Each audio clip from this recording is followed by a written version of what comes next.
Pip's Big Adventure.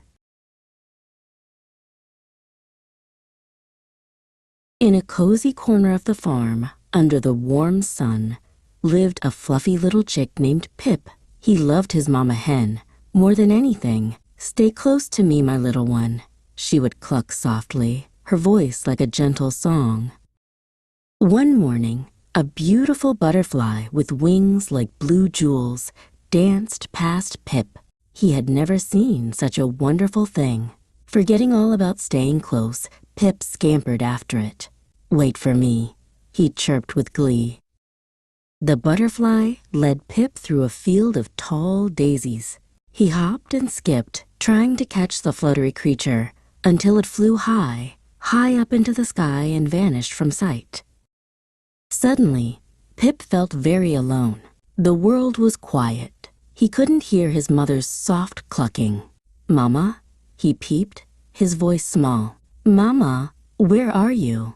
A little shiver of fear ruffled his fluffy feathers. Pip started to walk, peeping for his mother.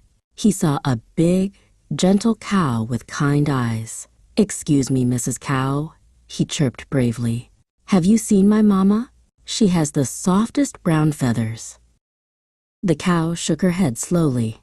"Moo," she said in her big, soft voice. "I have not seen her, little one, but she must be close by." Pip thanked the cow and hurried on. Soon he came to a muddy puddle where a happy pig was playing. "Hello, Mr. Pig," peeped Pip. "I'm lost. Have you seen my mama hen?"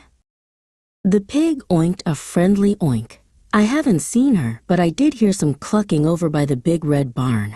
Hope fluttered inside Pip. The barn! That was home.